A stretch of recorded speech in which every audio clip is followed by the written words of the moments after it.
नमस्कार, मी लक्ष्मण दातखळे. आपण पाहताय आपला आवाज मध्ये आपल्या सर्वांचं मनपूर्वक स्वागत. सुरुवातीची बातमी आहे शेतकरी संपाची.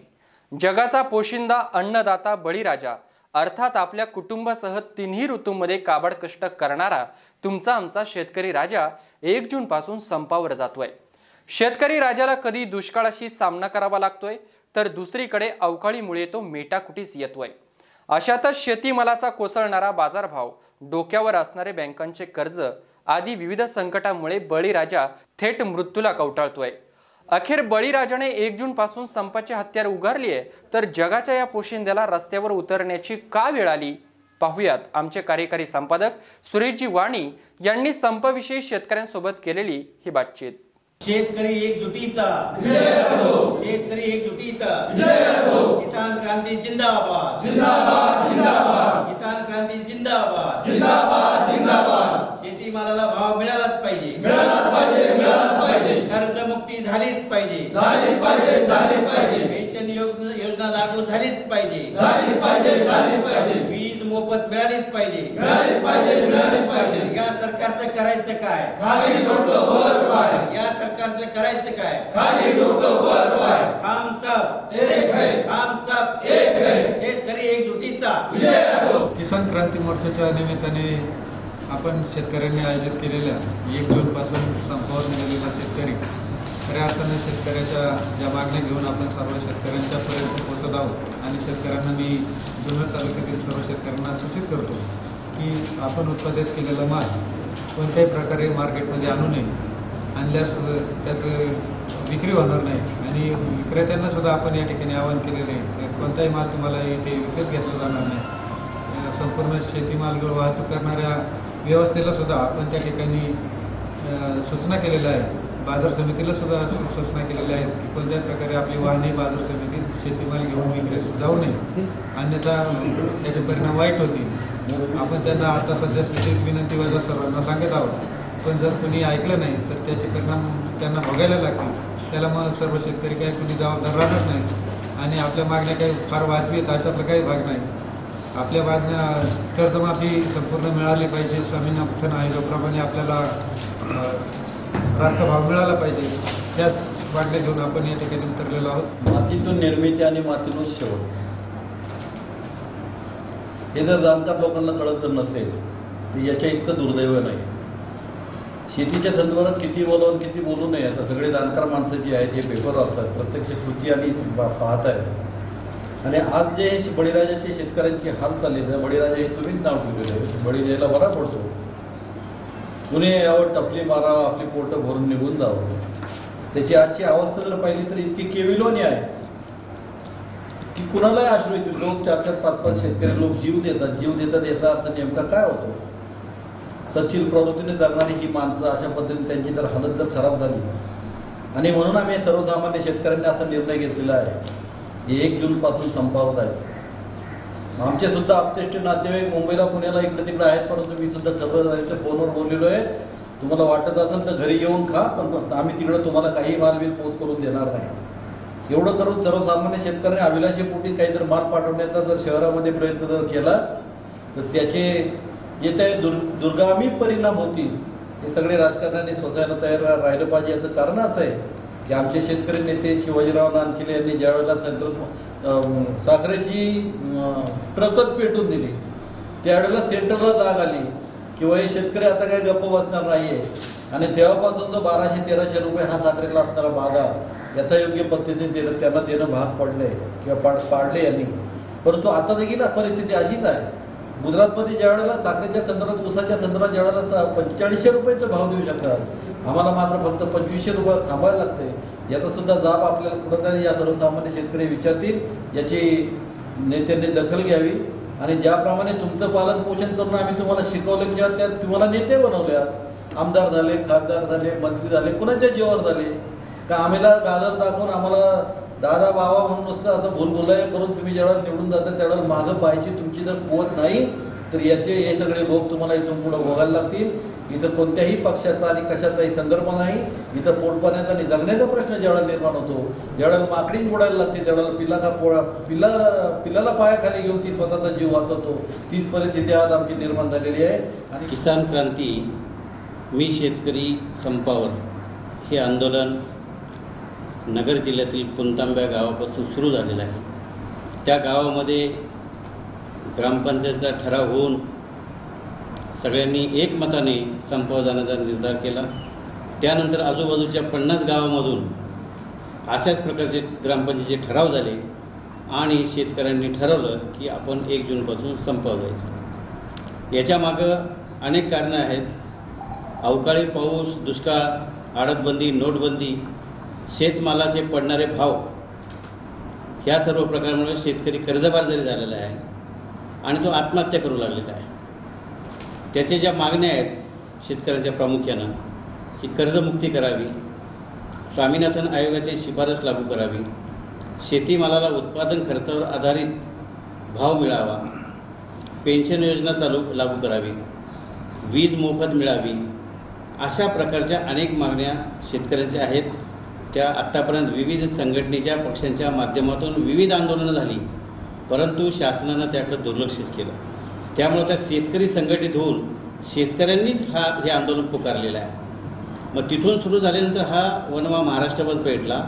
महाराष्ट्रातील प्रत्येक जिल्ह्यात बैठका झाल्या आणि याला सुसूत्रता यावी म्हणून किसान क्रांती आंदोलनाला 23 समन्वयकांची निवड केली महाराष्ट्र राज्य पातळीवरती आणि प्रत्येक जिल्ह्यामध्ये 2-2 जिल्हा समन्वयक तयार केले.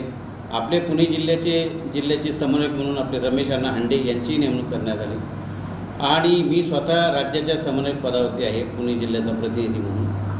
तर पुणे जिल्ह्यामध्ये सुद्धा विविध तालुक्यामध्ये आम्ही बैठका घेतल्या, राज्यभर बैठका झाल्यात आणि आता प्रत्येक जिल्ह्यातून असा उठाव झालेला आहे या शासनाच्या विरोधात. कारण हे शासन शेतकऱ्याकडे दुर्लक्ष करतेच. त्याचप्रमाणे या भारतीय जनता पार्टीचा प्रदेशाध्यक्ष रावसाहेब दानवे यांनी शेतकऱ्याला साला म्हणून संबोधलं. म्हणजे एका मिटिंगमध्ये त्यांनी असं सांगितलं की तूर मोठ्या प्रचंड प्रमाणात खरेदी केली तरी साले रडतात, असं उद्धटपणे त्यांनी वक्तव्य केल्यानंतर शेतकऱ्यामध्ये जास्त नाराजी पसरलेली आहे, संताप पसरलेला आहे. या भाजप सरकारच्या मंत्र्यांना सत्तेचा माज चढलेला आहे. कालचं समाज कल्याण मंत्री दिलीप कांबळे यांनी पत्रकारांच्याबद्दल ज्यांना बुटाने मारलं पाहिजे अशा पद्धतीचे, म्हणजे शेतकरी असेल, पत्रकार असेल, सामान्य नागरिक असेल, यांच्यावरती आता हे माज दाखवायला सुरुवात केलेली आहे. यामुळे यांना धडा शिकवला पाहिजे आणि शेतकऱ्यांनी मात्र आता हे संपाचं हत्यार उपसलेलं आहे. पुणेच्या मार्केट कमिटीमध्ये सुद्धा आम्ही फिरलो. हमाल माफाडीचे अध्यक्ष, महामंडळाचे अध्यक्ष डॉक्टर बाबा आढाव आमच्यासोबत आहेत. आडते असोसिएशनचे शिवलाल भोसले आमच्याबरोबर आहेत. 31 तारखेला पुण्याची शिवाजी मार्केट उलटेकडे या ठिकाणी सुद्धा आम्ही भव्य जाहीर सभा ठेवलेली आहे.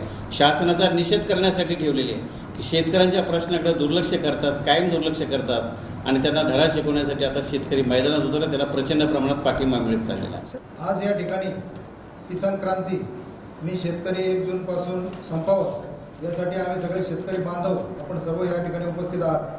आज शेतकऱ्यांच्या 3 वर्षापासून बेहाल झालेला शेतकरी आपण पाहत आहोत. शासन दरबारी विविध संघटनांनी, पक्षांनी, विरोधी पक्षांनी मोठ्या प्रमाणात मोर्चे, आंदोलनं केली, पण या सरकारला काही जाग आलेली नाही आणि या सरकारने तुरी लावण्यासाठी आम्हाला शेतकऱ्यांना आमंत्रित केलं, तुरी लावा, आम्हाला तुरी लावण्यासाठी प्रवृत्त केलं आणि आमचा घात करून परदेशातून तुरीची आयात केली. त्यामुळे आमच्या तुरीला कोणी विचारायला मागत नाही. आज बाजार समितीमध्ये भिकाऱ्यासारखा आमचा तुरीचा शेतकरी त्या बाजार समितीमध्ये उभा आहे. त्याचप्रमाणे कांदा तैवान यासारख्या ठिकाणी पाकिस्तानमधनं 37 रुपये किलोने आणला. आमच्या कांद्याला 3 रुपये सुद्धा बाजार द्यायला या सरकारकडे पैसे नाहीत. सरकार बाकीच्या योजना करते, समृद्धी महामार्गासारख्या योजना मोठमोठ्या आणते, मोठे मोठे महामार्ग होते, पण शेतकऱ्याच्या दुधाला बाजार भाव द्यायला यांच्याकडे पैसे नाही. या सरकारचा या ठिकाणी आपण निषेध करतो आणि या सरकारने इथून पुढे जर या शेतकऱ्यांसाठी काही केलं नसेल, करायची इच्छा नसेल तर हे आंदोलन मोठ्या प्रमाणात उत्तेजित होऊन शेतकरी रस्त्यावर येतील आणि जे काही याचे नुकसान होईल त्याची पूर्ण सर्वस्वी जबाबदारी या सरकारला स्वीकारावी लागेल. या ठिकाणी मी सांगू इच्छितो की महाराष्ट्रातले सर्वसामान्य शेतकरी या किसान क्रांती मी 1 जूनपासून संपावर यासाठी पूर्ण ताकदीने उभे आहेत. यातील दूध, भाजीपाला, फळे कोणतेही बाजारपेठेत जाणार नाही याची खात्री या ठिकाणी शेतकऱ्यांनी सर्वसामान्यांनी दिलेली आहे. 8-10 दिवस आमचं नुकसान झालं तरी चालेल, एवढे वर्ष नुकसान सहन करतोय, पण आताचं नुकसान आम्ही अजिबात लक्षात घेणार नाही आणि बाहेर बाजारपेठेमध्ये कोणताही माल पाठवणार नाही. या ठिकाणी सर्व शेतकऱ्यांनी ही उमेद दाखवलेली आहे. ही उमेद अशीच टिकणार आहे. गावोगावी वस्त्यामध्ये शहरामध्ये मोठमोठ्या मिटिंग होत आहेत, शेतकरी मोठ्या संख्येने एकत्र येत आहेत आणि स्वतःहून शेतकरी याच्यामध्ये उभा राहतोय. ही एक चांगली वाखाणण्यासारखी गोष्ट. 1 जूनला महाराष्ट्रातले सर्व शेतकरी संपावर चाललेत. माझी सर्व शेतकऱ्यांना कळकळीची विनंती आहे की आजपर्यंत कुठलंही सरकार असो, सरकारने विषयीची जी कल्पना आहे, सरकारचं जे मत आहे शेतकऱ्यांच्या विषयीचं अतिशय वाईट आहे. कुठल्याही प्रकारचं शेतकऱ्यांना सहकार्य या कुठल्याही सरकारचं दिसत नाही. शेतकऱ्यांचं कर्ज माफ करण्याकरता यांच्याकडे पैसे नाहीत, परंतु विधानसभा आणि लोकसभेच्या यांच्या आमदारांचे फंड वाढवण्याकरता, पगार वाढवण्याकरता यांच्याकडे पैसे आहेत. अशा सत्ताधारी पक्षाच्या विरोधी पक्षाला माज आलेला आहे. तो माज जिरवण्याचं काम ह्या माध्यमातून शेतकरी करणार आहे. शेतकऱ्याचं कर्ज माफ केलं नाही हे सदाभाऊ खोत असन, राजू शिट्टे असेल, कुणी असन, यांना माझं एक आव्हान आहे या शेतकरी क्रांती मोर्चाच्या माध्यमातून की तुम्ही खरं शेतकऱ्याचे असताल तर तुम्ही 1 तारखेनंतर तुम्हाला सरकारने मान्य नाही केल्या मागण्या, जो शेतकऱ्याचा वर्ग आहे, जे जनावर सातबार आहे, हे सांगतात की माझी तूर आहे, माझी कापूस आहे, यांनी राजीनामे दिले पाहिजे, तर तुम्हाला म्हणून खरं शेतकऱ्याचा काही वेळ आहे. जर तुम्ही सत्तेधारीच्या लायकीचे आहात ना, तुम्ही सत्तेधारीच्या लायकीचे नाही, कुणीच नाही, विरोधक पण नाही आणि सत्ताधारी पण नाही. आणि जोपर्यंत आपल्या मालाला हमी बाजार मिळत नाही, तो जोपर्यंत आपल्या लाईट बिलं कर्जमाफी मिळत नाही, तोपर्यंत शेतकरी हा संपावर जाणार आहे. तेव्हा सरकारने याची दखल घ्यावी. ते येणाऱ्या 1 तारखेला प्रत्येक शेतकऱ्यातल्या, प्रत्येक कुटुंबातल्या, प्रत्येक घटकाने या आंदोलनामध्ये सहभागी झालं पाहिजे आणि हा सरकारने चालवलेला सगळा खेळखंडोबा हा इथेच थांबवला पाहिजे. एवढं या शेतकरी बांधवांना सुद्धा विनंती करतो आणि शासनाला एक इशारा देऊन सांगतो, जर 1 तारखेच्या नंतर तुम्ही जर शेतकऱ्याच्या कर्जमाफी, वीज बिल आणि इतर शेतकऱ्याच्या संबंधित जर तुम्ही काही ठोस भूमिका घेतली नाही तर येणाऱ्या भविष्य काळात तुम्हाला या शेतकरी राजाच्या जीवावर तुम्ही राज्यकर्ते बनले, पण येणाऱ्या काळामध्ये तुम्हाला या शेतकरी राजाकडे जाऊन एक मत सुद्धा मागण्याचा तुमचा नैतिकतेचा अधिकार सुद्धा राहणार नाही.